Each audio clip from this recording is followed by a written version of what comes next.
Alright, today we're working on putting brakes on a 2011 Ford F150 Lariat. Now, I'll show you. We've got one side done, the driver's side in the front. And I had my wife do it. She wanted to learn how to do it. And she did a good job. So, let me show you what she did.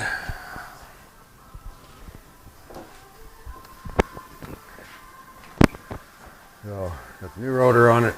New brakes in it. It's all ready to put the tire back on. Now when you start a big job like this, you want to lift the vehicle up off the ground, you want to support it.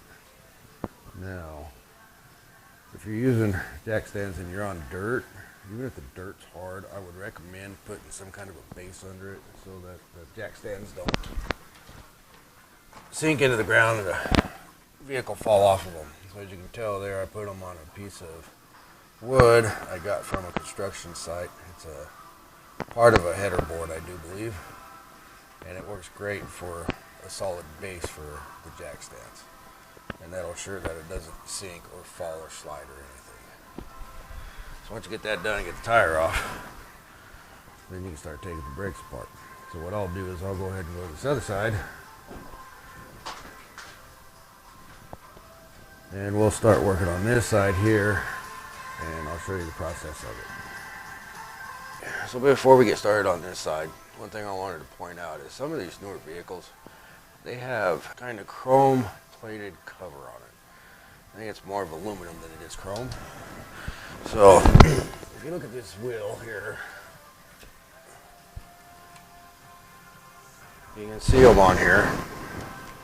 Let's see if I get a better picture. And that's what they're supposed to look like. These are in pretty good shape. The ones on the other side were kind of messed up. And here I got one here. And this is what they look like when they're messed up. You can see that.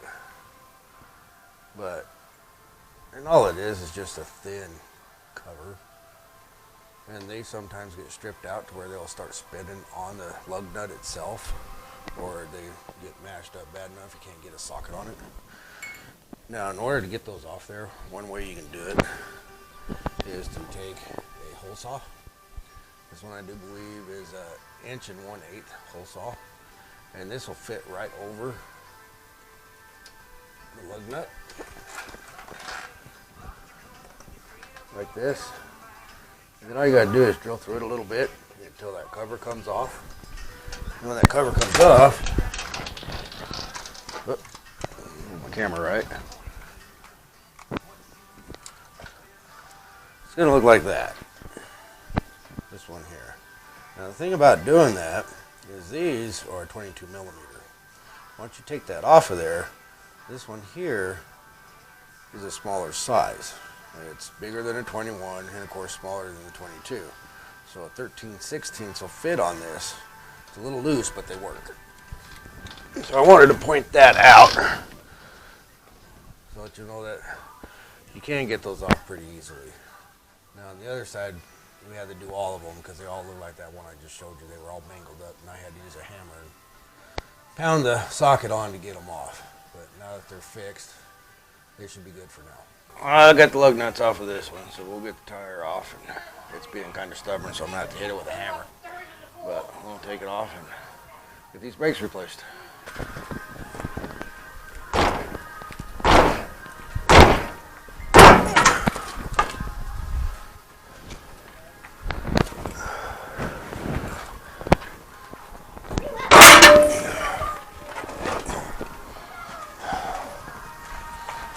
No, let's bring it right out.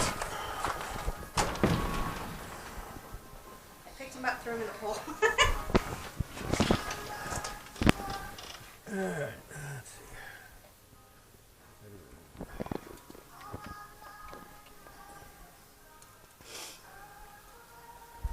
Okay.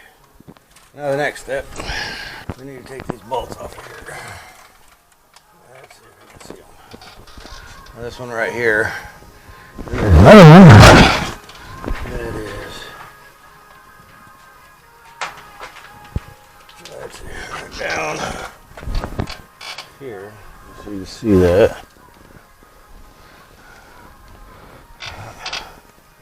Not much much room under here for a camera. Oops. This one right here. Take those out, and that'll pull the caliper off. So we'll go ahead and get those. And we'll take a 13.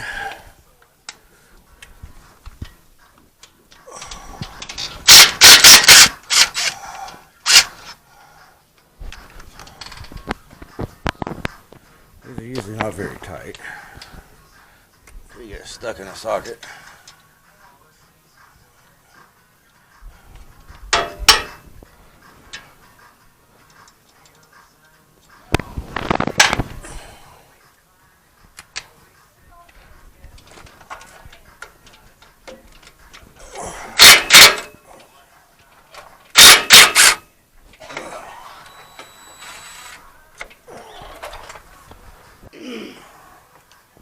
So now you got to pull the caliper off and then take the caliper bracket off.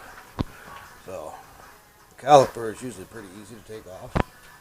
Sometimes you got to pry on it with a screwdriver. But it should just slide right off. Just like that. And I usually set them up here so it doesn't put a lot of weight on the brake line. And you can see brake shoes.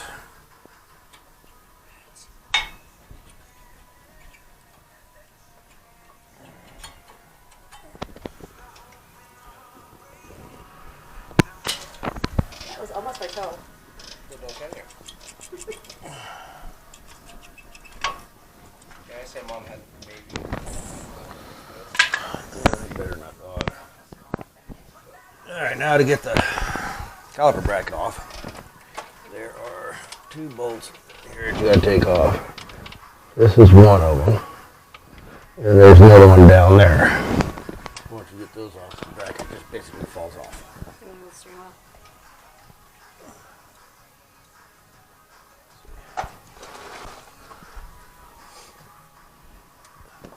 Maybe. When you get to those bolts, if you turn the steering wheel, you can get onto them a little easier.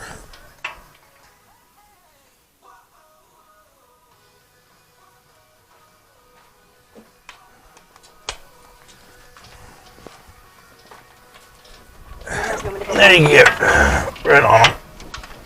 Almost. Come on, there you go.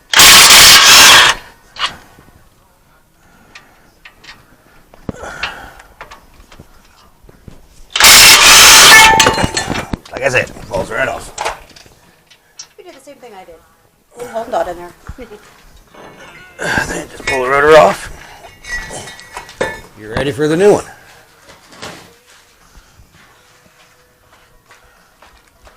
Thank you.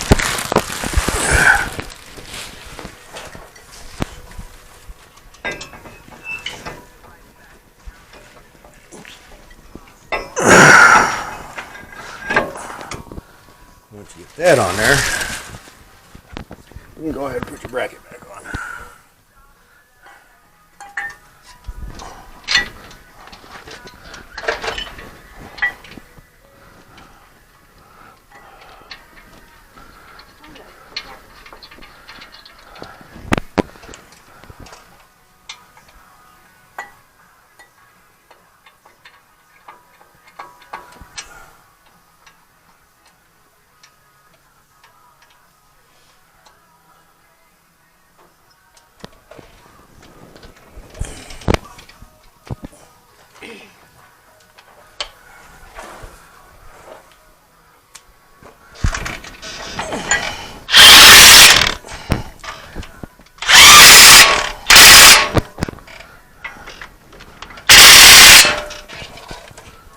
Okay. The nice thing about it is those bolts are the same size as the lug nuts, 13/16. And then put the pads in. Just gotta slide them right into their slots.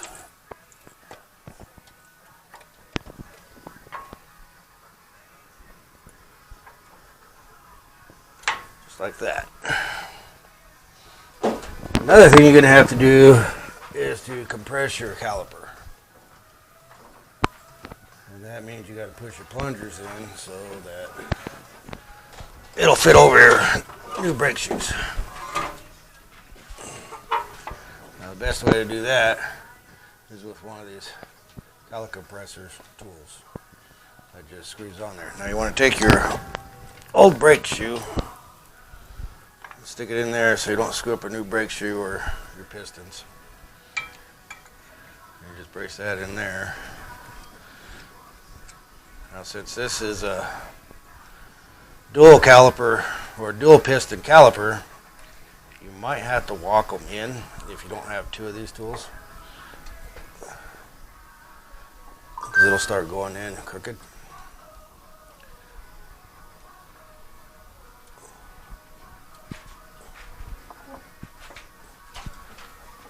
When it gets real hard like that, it's kind of going crooked, just back this off.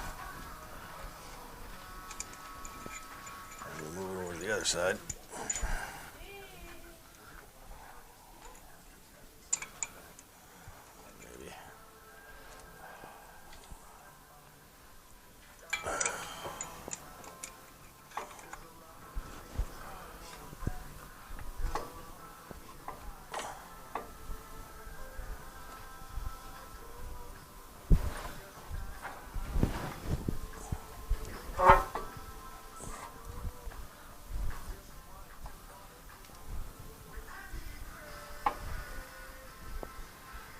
Now you can use a C-clamp. I've even had to use channel locks to do this. It makes it kind of a pain in the ass, but it works. Oh shit. Well, that's good. My tool just broke.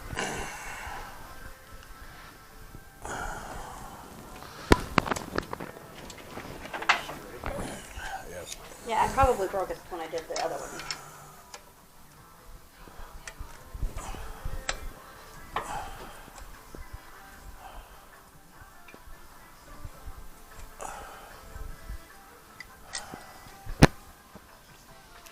Yeah, that's not holding anymore.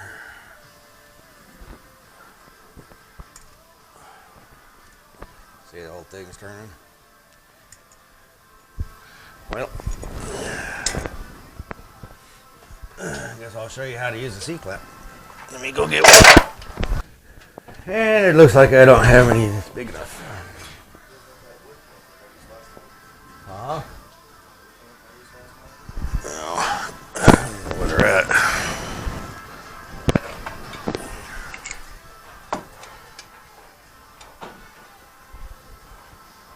See, I got a bigger pair of these.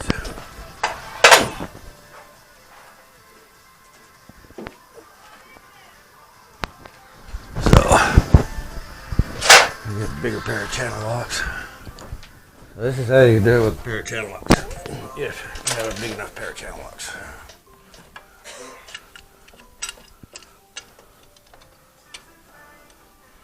And you just squeeze it. Then move it in a notch. Squeeze it again. Until you get both pistons all the way in. This actually looks a little better than that tool does.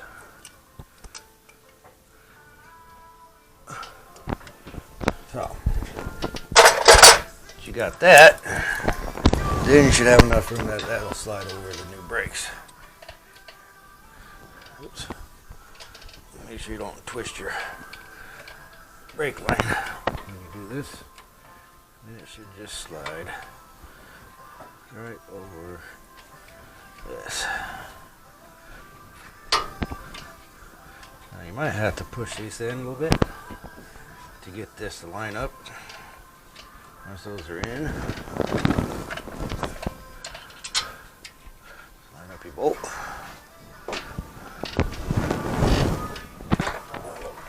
Do the same on the bottom.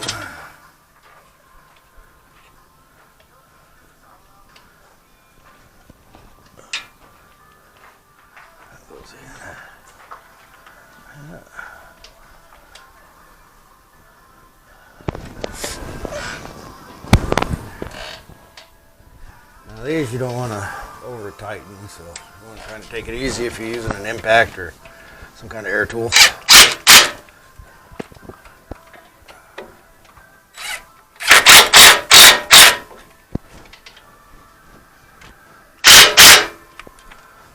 Okay, that's it. And I just put the tire back on it. Ready to go.